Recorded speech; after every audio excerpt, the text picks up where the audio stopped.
हो तोहर सुंदर रूप सलोना मन के हमरा भावे कर जादू नखरा टोना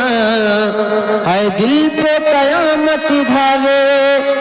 तोहर अखिया दुनो मैं खाना बा तोहर अखिया दुनो मैं खाना बा वो जब से देखनी दिलवा दीवाना बा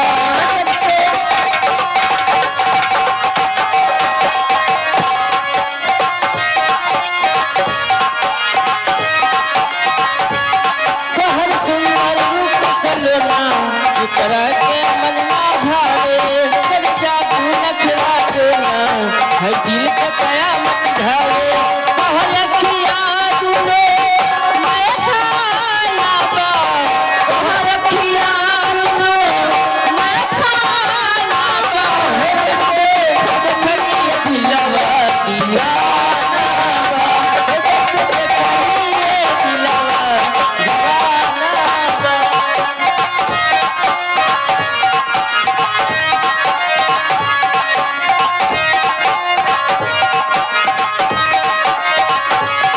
चेहरा लगेला जैसे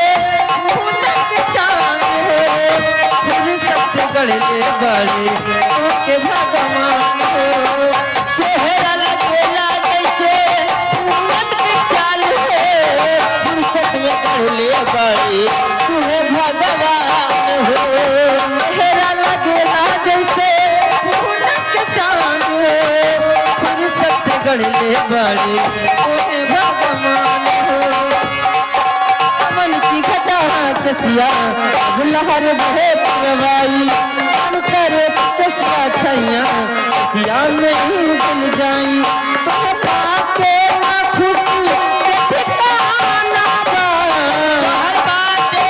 खुशी के ना ठिकाना बा हो जब से देखलिए दिलवा दीवाना बा हो जब से देखलिए दिलवा दीवाना बा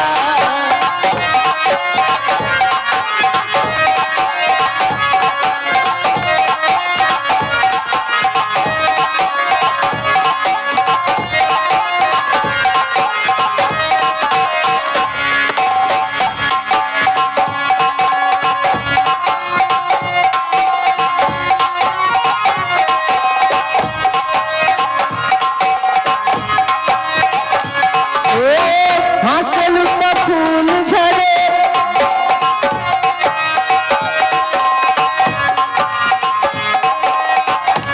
हो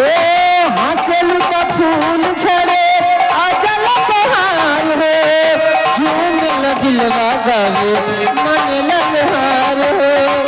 हंसलू तो फूल झरे अजल बहार हो